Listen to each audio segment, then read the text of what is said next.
Gracias, bienvenidos a Código Tabús. Este es su espacio donde desentrañamos los temas que todos mencionan, pero pocos comprenden al fondo. Hoy hablaremos de una revolución silenciosa, el que es la inteligencia artificial, una tecnología que promete transformar nuestras vidas, pero también puede transformar la manera en que nosotros pensamos. Estamos ante una herramienta que nos potencia, pero ante un espejo que nos reemplaza.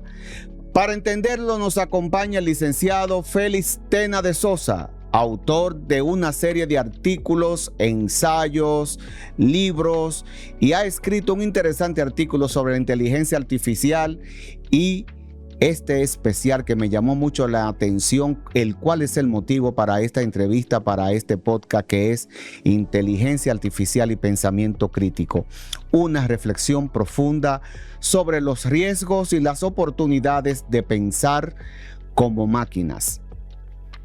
Profesor Tena, muchas gracias a usted por esta entrevista que nos concede. Vale más decir que Tena es profesor catedrático universitario, tanto de grado como de maestría. Profesor Tena, ¿qué lo motivó a escribir esta serie de artículos sobre inteligencia artificial y pensamiento crítico?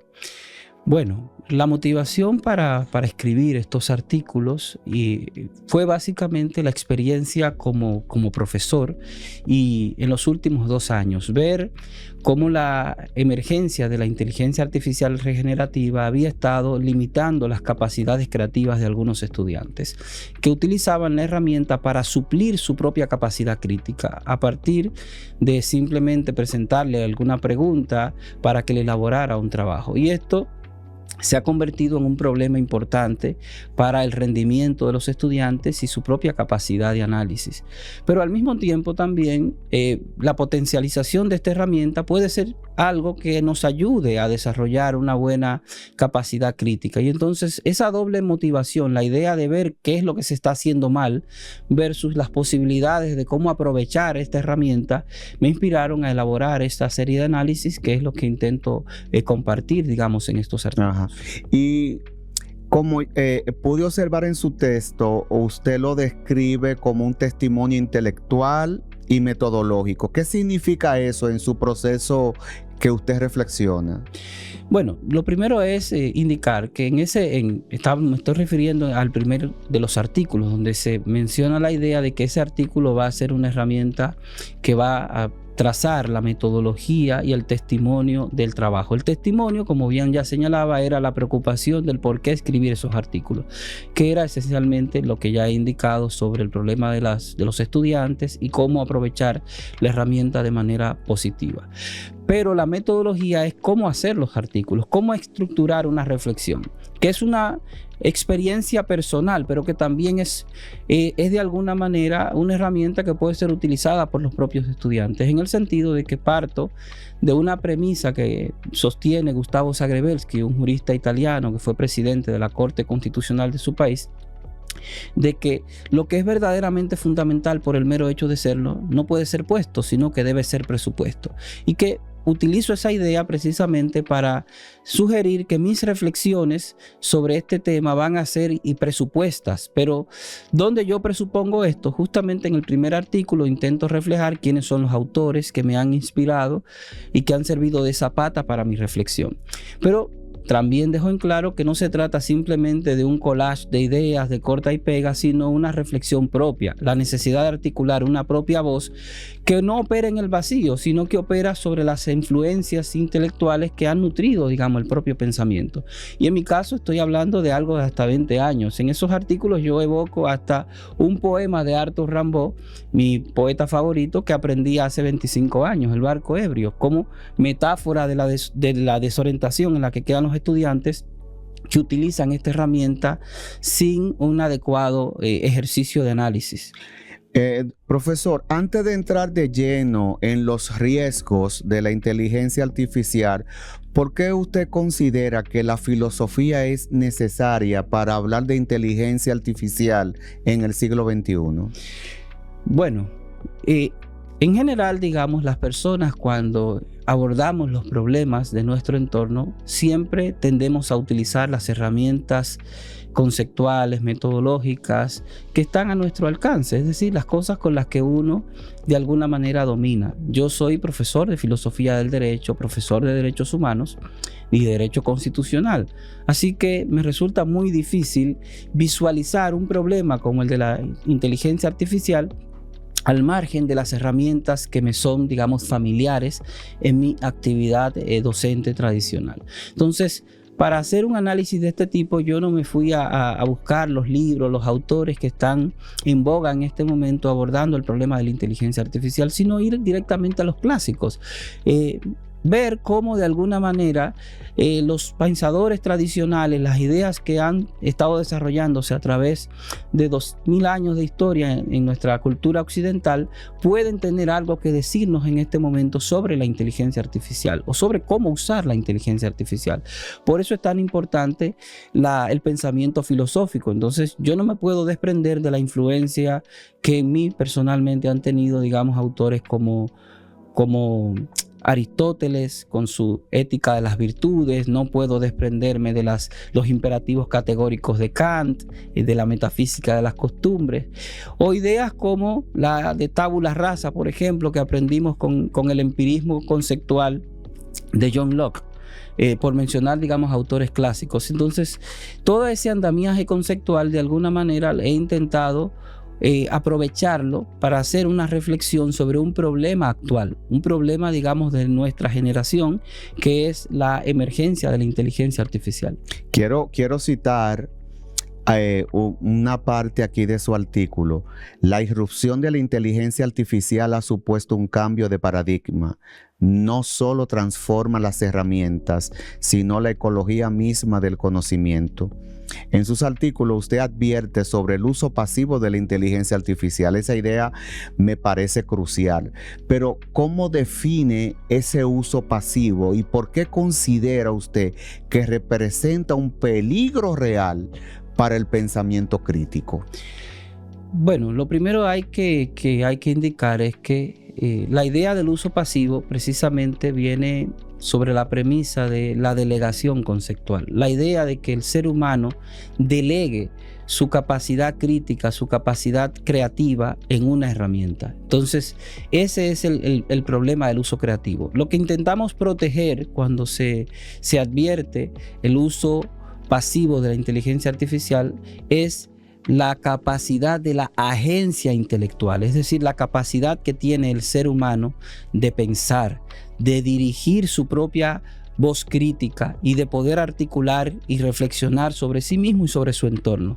Entonces, eso es lo que hay que proteger. Entonces, el uso pasivo precisamente genera un riesgo, los usos pasivos, sobre eso, sobre la propia capacidad de la agencia intelectual.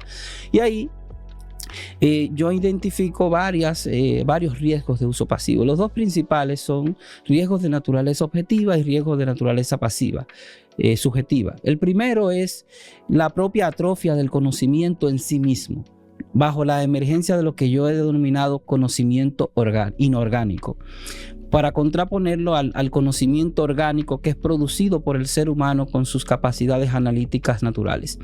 El conocimiento inorgánico precisamente se caracteriza por una simulación que construye la inteligencia artificial de ideas y de pensamientos que emulan la propia caracterización crítica del ser humano, pero que carecen precisamente de la intencionalidad, la digestión intelectual, la capacidad crítica que caracteriza al pensamiento humano propiamente. Entonces, eso es una atrofia misma al conocimiento. Mira, Tena, disculpa, a mí me llama mucho la atención que usted esté diciendo hoy día que hay una atrofia cognitiva. Y yo como docente también estoy mirando que la capacidad de respuesta, cuando yo le pongo a los estudiantes una asignación que dura 15 días, ellos me quieren contestar en 3 minutos. Y yo le digo, habilíteme la plataforma. Digo, ¿para qué? Para cargar la tarea. Digo, pero yo a usted le dije que esa tarea hay que cargarla en 15 días, no para que usted la cargue en 15 minutos. Entonces, me sorprende mucho ese término que lo voy a colegir con usted, atrofia cognitiva, o lo quiero compartir con usted.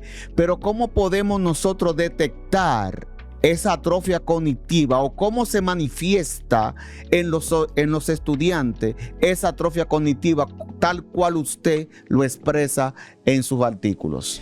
Bueno, justamente la atrofia cognitiva es el segundo riesgo, que es el riesgo de naturaleza subjetiva. Cuando yo mencionaba recientemente el riesgo de naturaleza objetiva, que es la afectación, la emergencia del conocimiento inorgánico, la contraparte del conocimiento inorgánico es la atrofia cognitiva, que es la mella o la mutilación de la capacidad creativa y de la capacidad crítica del individuo. La presión o la inmediatez de los algoritmos de la inteligencia artificial seducen al ser humano, al individuo, de no producir y no pensar por sí mismo. Entonces delegan eso, su capacidad de análisis, y eso termina afectando nuestra propia capacidad de pensar, de aprender. Esto está directamente vinculado a la concepción que yo adopto del conocimiento, que es, como decía ahorita, influenciada por John Locke, la idea de que el conocimiento es algo que se adquiere. Locke dice que las personas nacen con una especie de tabula rasa, una pizarra en blanco, no hay información, no hay conocimiento. El conocimiento se adquiere con la experiencia, con el estudio, con nuestras vivencias. Si nosotros delegamos en una herramienta tecnológica el que nos haga nuestras reflexiones, nuestras tareas, nuestros análisis, pues eso termina atrofiando nuestra propia capacidad de conocimiento. El conocimiento que debemos adquirir, pero también nuestra propia capacidad de pensar. Y de ahí es que he planteado esto de la atrofia cognitiva. Y eso lo vemos precisamente estudiantes que precisamente por dejarse guiar por la tecnología ya no pueden responder por sí mismos preguntas, no son capaces de articular un pensamiento crítico o un razonamiento deductivo elemental, y no pueden ni siquiera explicar los trabajos que han presentado, porque ni siquiera hacen el esfuerzo de intentar de memorizarlo.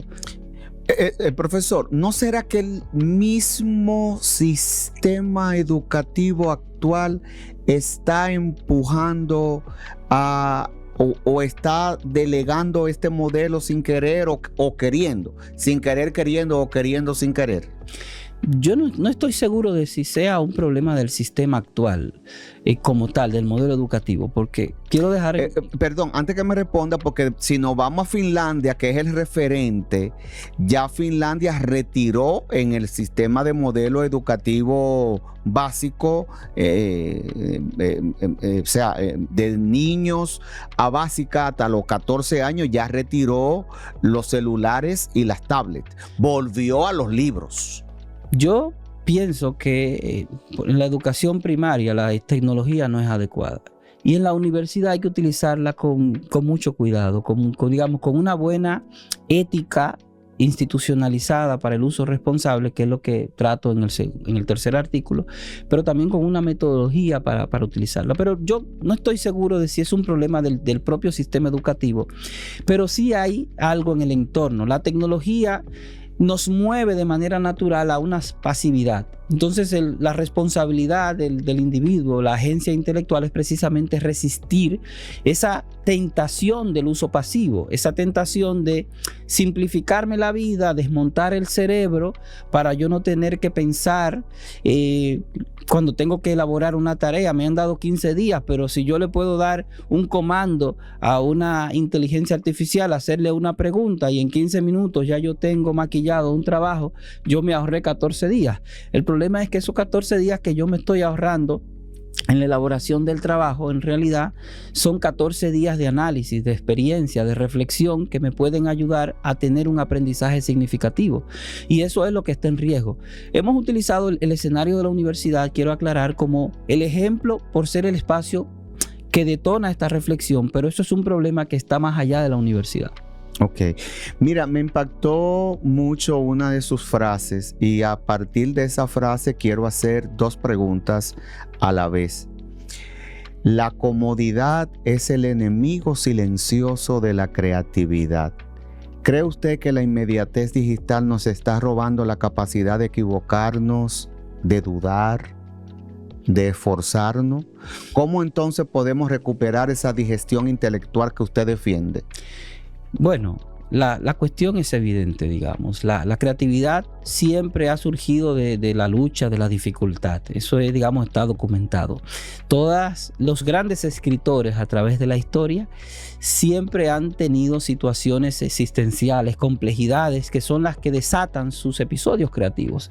Cuando el ser humano está demasiado bien acomodado, la capacidad creativa se disminuye, porque en realidad la creatividad está asociada a momentos de dificultad de alguna forma. Entonces, por eso los escritores siempre necesitan un espacio de complicación, aunque sea desde el punto de vista meramente existencial, para poder producir.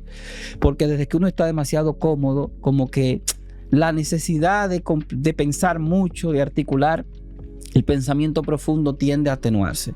Entonces, el problema es que justamente la tecnología nos genera una sensación de comodidad que puede dificultarnos el tener que nosotros apelar al pensamiento creativo, al pensamiento profundo. Y entonces, eso es lo que nosotros tenemos que asumir de manera responsable. Yo defiendo la idea de que frente a la tecnología, lo primero que tenemos que internalizar es una ética de uso responsable.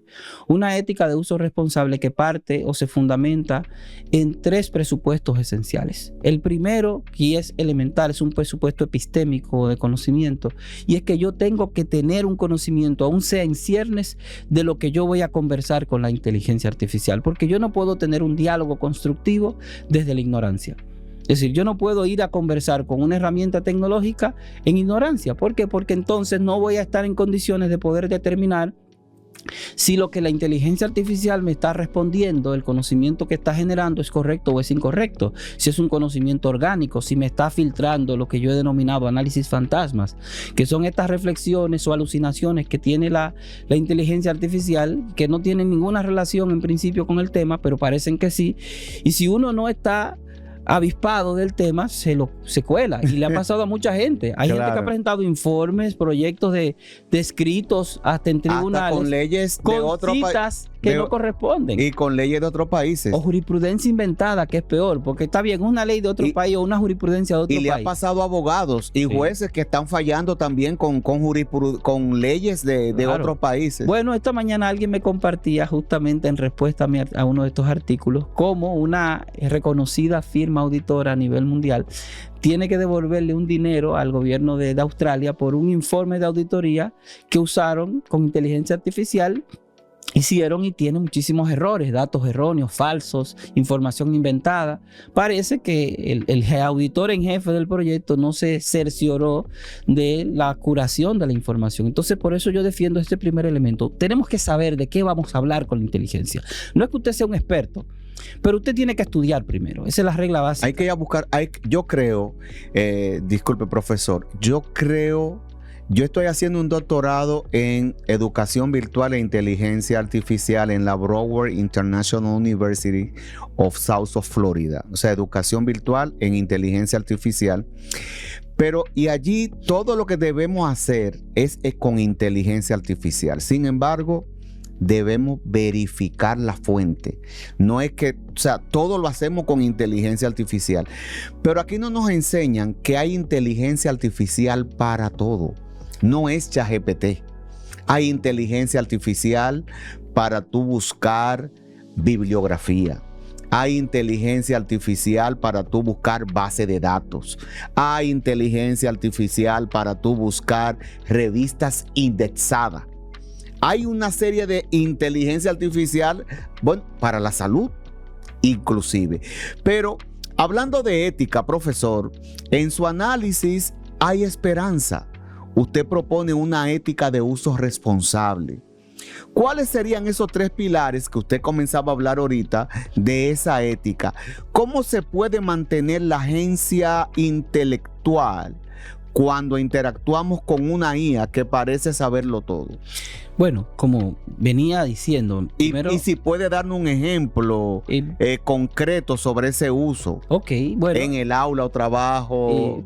pienso que el tema, digamos, es sumamente interesante. Como bien señalas, la inteligencia artificial ya está presente en múltiples campos del conocimiento. Por eso la reflexión inicia con, como bien señalabas hace un rato, más atrás, cómo la inteligencia artificial altera o modifica o genera una transformación de la ecología del conocimiento, porque tiene un impacto general, no solo en la universidad. La universidad es como un campo idílico de observación, es un campo de observación que es idóneo para uno ver los efectos, precisamente porque ahí se materializan de manera muy contundente. Pero eso está, la inteligencia artificial es una herramienta que está presente en múltiples campos. Ahora bien, esto de la ética de uso responsable, como bien señalaba, el primer presupuesto básico de esa ética es el conocimiento, el dominio conceptual. Es decir, que usted tiene que estudiar primero para poder entrar en una conversación constructiva. Y eso es un elemento básico, no se puede conversar desde la ignorancia.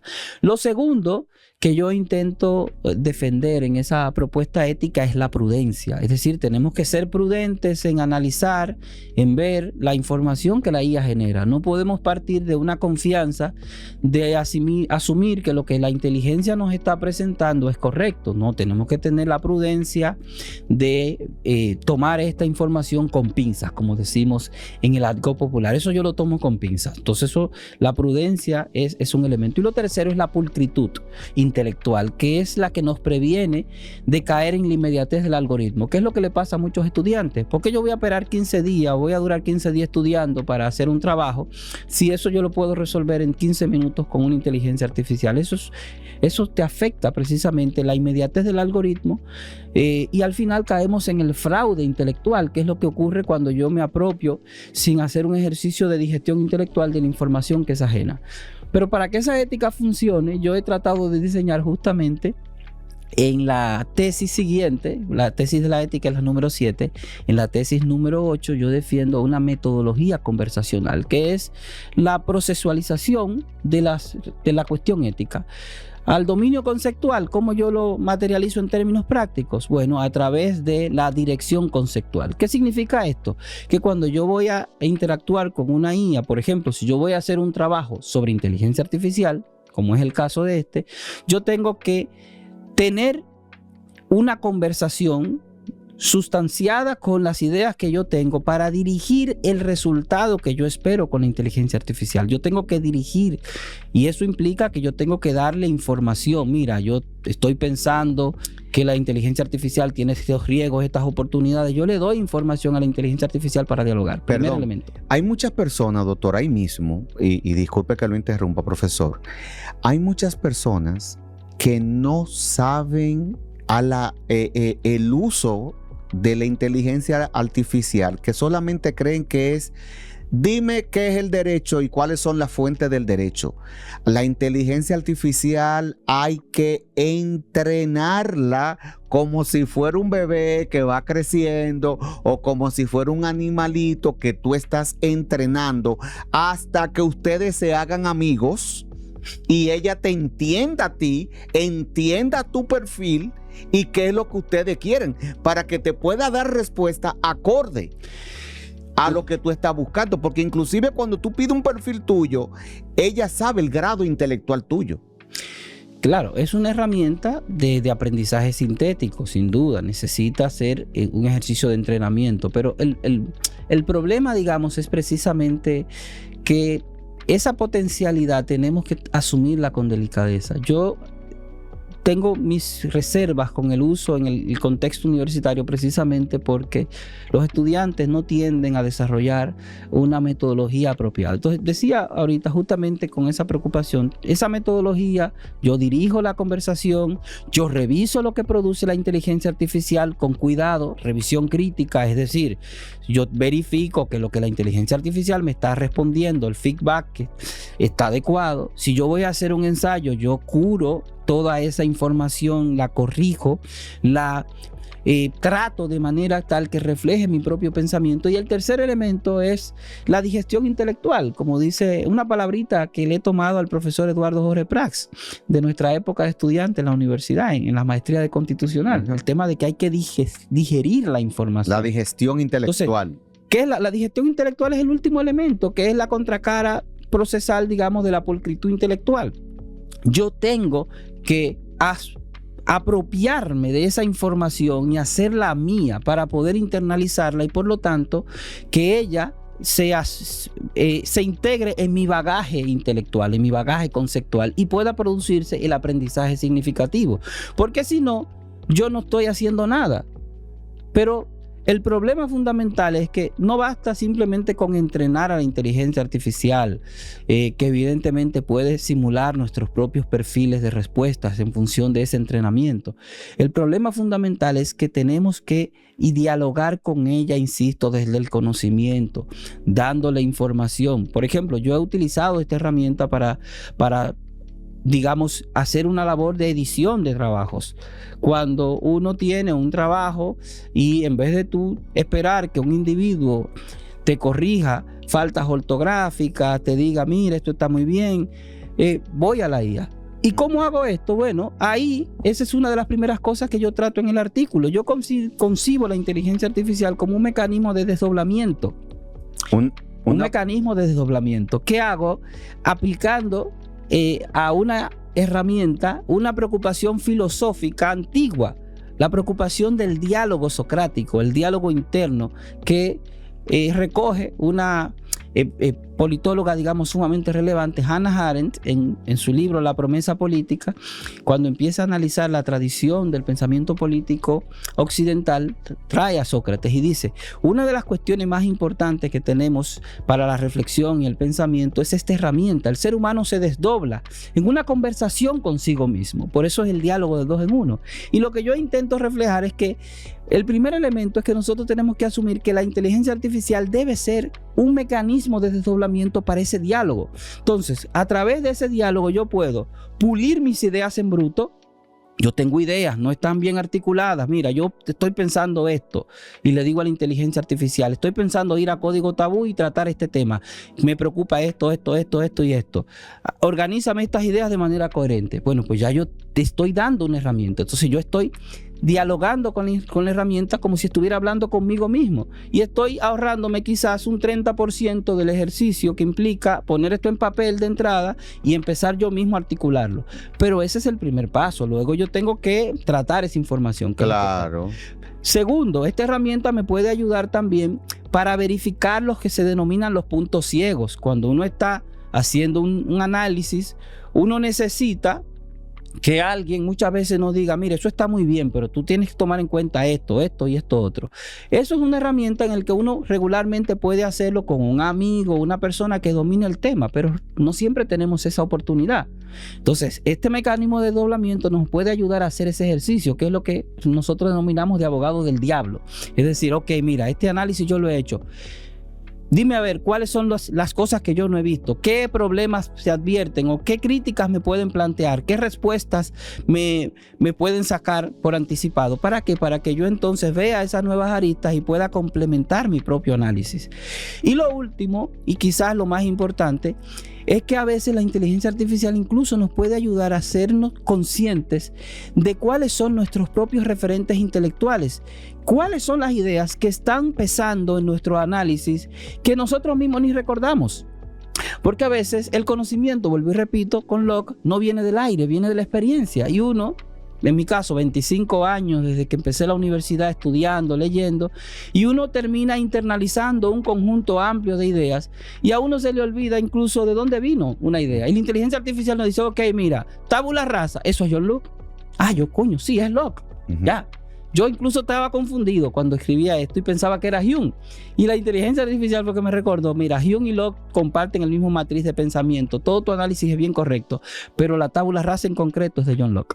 Y yo cuando escuché tabula rasa fue la primera vez en mi maestría de Derecho y Relaciones Internacionales. Mira, me acaba de recordar una anécdota de nuestro maestro Jorge Prat.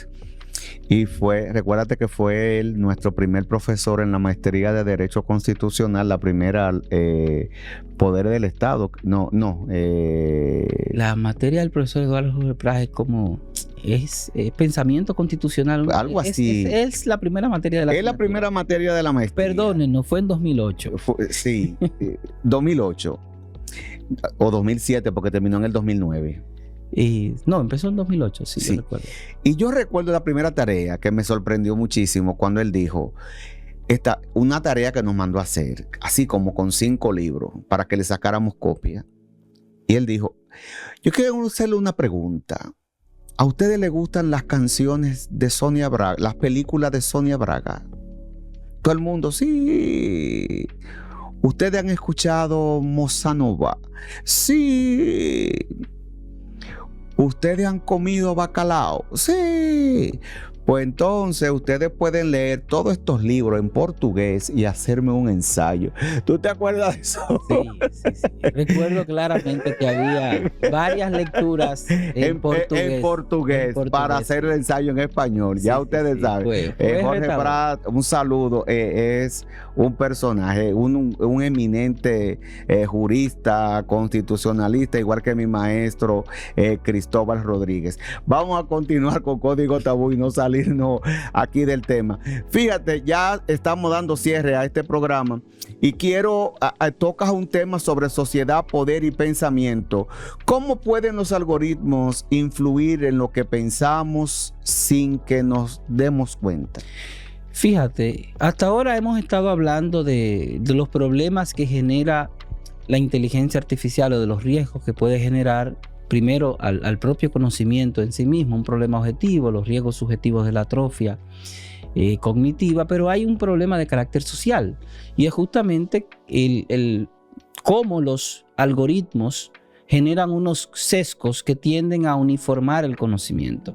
¿Por qué? Porque los algoritmos son entrenados en el manejo, digamos, de grandes datos para que las respuestas sean probabilísticas, siguiendo tendencias mayoritarias. Por lo tanto, la tecnología o el entrenamiento del algoritmo lo que hace es asumir que la respuesta correcta es aquella que sea sustentada por el mayor número de personas. Y eso, en la lógica, digamos, de una máquina, muy bien. El problema es que el ser humano funciona sobre la base, sobre todo en nuestras sociedades, de la idea del pluralismo. Las ideas no solamente importan si son asumidas por muchas personas, hay también ideas emergentes, ideas alternativas, perspectivas que son sustentadas por grupos y minorías. Entonces, la inteligencia artificial a través de los algoritmos tiende a ocultar o menospreciar estas perspectivas bajo meras estadísticas. Entonces, aquí, una vez más, yo aprovecho la preocupación de varios autores. Traigo la preocupación que en algún momento planteaba Isaías Berlín en Dos Libertades de el rechazo a cualquier sistema político, ideológico que intente construir un relato único, un relato que castre o limite la capacidad plural de pensamiento. Porque Isaías Berlín dice, en el mundo hay muchas ideas, los seres humanos piensan de muchas formas distintas, a veces pueden llegar a acuerdos entre esas ideas y a veces no. Pero eso es lo que nos hace seres humanos, esa diversidad de criterios. Entonces, que una herramienta tecnológica limite la existencia de esa diversidad de criterios es peligroso. Y lo otro es el pensador, digamos, de portugués, Buenaventura Sousa dos Santos. De Sousa Santos, que dice, mira, en la ecología de los saberes, que es donde tomo la expresión ecología del conocimiento, de Sousa Santos critica que el conocimiento científico se ha pretendido erigir en una especie de canon autoritativo por encima de cualquier otro tipo de conocimiento, y él defiende conocimientos diversos, entonces, o saberes diversos. Entonces yo intento aplicar esa misma idea a la inteligencia artificial. ¿Cómo vamos a asumir que el único criterio que importa es el criterio probabilístico que el algoritmo me genera, rechazando las perspectivas emergentes o las perspectivas alternativas a lo que yo estoy analizando? El riesgo es político porque es la uniformidad del pensamiento y eso tiene una incidencia directa en la configuración constitucional de la sociedad. Por eso yo me voy a un autor constitucionalista para ver el problema. Y ahí voy a Ferrajoli y la idea del garantismo contra los poderes salvajes privados y deo el argumento para cerrar simplemente que la tecnocracia puede ser una especie de poder salvaje y entonces tenemos que generar un mecanismos institucionales que den respuestas a nivel social a esos problemas que puede generar la inteligencia artificial a través de la manipulación de los algoritmos. Profesor, vamos a ir casi concluyendo. Vamos a hablar sobre el futuro, educación y reflexión. ¿Cómo imagina la relación entre el ser humano y la IA de aquí a 10 años, si aprendemos a dialogar con ella de forma crítica? Bueno, pienso que si nosotros aprendemos a interactuar con la inteligencia artificial de manera constructiva, esta podrá ser efectivamente una herramienta que nos ayude a mejorar significativamente grandes problemas en muchos ámbitos del conocimiento. ¿Por qué? Porque la posibilidad precisamente de manejar grandes volúmenes de datos y de información nos ahorra de manera significativa un camino cuando uno tiene que elaborar un análisis, hacer un perfil y verificar distintos ámbitos de información donde el volumen es amplio. Ahora, eso no significa que se vaya a sustituir el ser humano. ¿Por qué? Porque la capacidad crítica, no solo está el entrenamiento de la herramienta que requiere necesariamente el acompañamiento humano, sino la revisión de esa información, porque el ser humano con su experiencia crítica, con su propia capacidad de aprendizaje y con las pericias que le va desarrollando su propia existencia, tiene un valor agregado que no tiene la máquina, y es que permite identificar precisamente esos errores, donde la máquina se quedó corta, donde la inteligencia artificial no trajo un razonamiento o no visualizó un problema precisamente porque era muy pequeño, porque no tenía una relevancia probabilística desde el punto de vista de la configuración estadística. Y es ahí donde el ser humano entonces sigue siendo relevante, precisamente para llenar esos vacíos, para poder hacer esa labor de corrección, para poder verificar que esa información que está produciendo la herramienta es importante. Entonces eso nos obliga a mantener siempre una dinámica de estudio y de aprendizaje, porque es la única forma de poder dialogar con la herramienta, de poder corregir la información que la herramienta nos da y de poder aprender lo que la herramienta nos está ofreciendo. Profesor, personalmente, ¿usted ha tenido alguna experiencia reveladora con la inteligencia artificial que haya cambiado su forma de pensar? Mira, si te soy sincero, no, porque yo veo la herramienta, la inteligencia artificial, como una herramienta para facilitar mi trabajo en la medida que pueda ser posible, pero que al mismo tiempo demanda nuevos ejercicios. Entonces, yo no he tenido, digamos, la oportunidad de encontrar una práctica en la que la herramienta me haya obligado a cambiar de criterio. Lo que sí he podido aprender es a dejar la premisa de que es una mala herramienta, Lo que está mal es el uso que le damos. Entonces, justamente por eso lo que he intentado defender es mostrar cómo se está usando mal y presentar una alternativa de cómo usarla correctamente. Entonces, no dejarme arrastrar por las dos corrientes que están en los extremos de este debate. La que demoniza la inteligencia artificial como que vamos a caer en una especie de rebelión de las máquinas y el fin de la humanidad, tipo Terminator y todas esas películas post-apocalípticas de inteligencia artificial que tenemos desde los 80. Pero tampoco caer en el otro extremo de vamos a quitarnos el pensamiento y que la inteligencia artificial nos va a resolver el futuro de la humanidad. No, esto hay que tomarlo como una tercera vía, la vía del cuidado. ¿Y qué mensaje le da usted para finalizar a los docentes y a los estudiantes sobre el uso de la inteligencia artificial en un minuto? Bueno, muy sencillo. Yo elaboré como el último artículo un decálogo que va dirigido a los estudiantes, pero que es una herramienta para los profesores, que justamente traza en 10 reglas básicas cómo manejarse con esta nueva herramienta.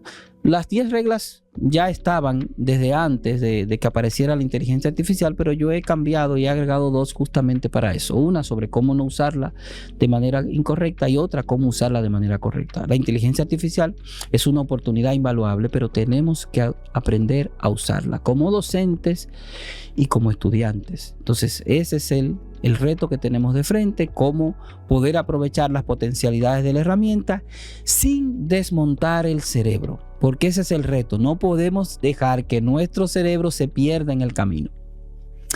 Aprovechar las facilidades de la inteligencia artificial sin desmontar el cerebro, defender la capacidad de juicio independiente y el aprendizaje significativo como pilares del ser humano es nuestro reto.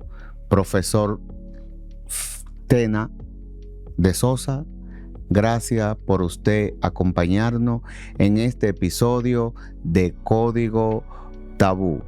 A ustedes los que nos escuchan cada episodio, gracias por seguirnos, por darnos like. Ojalá todos los estudiantes de Derecho y el público en general nos sigan. ¿Qué nos iba a decir, Félix? No, simplemente agradecer la invitación a este espacio Código Tabú para conversar de un tema que me ha parecido especialmente significativo e importante de tratar en este momento.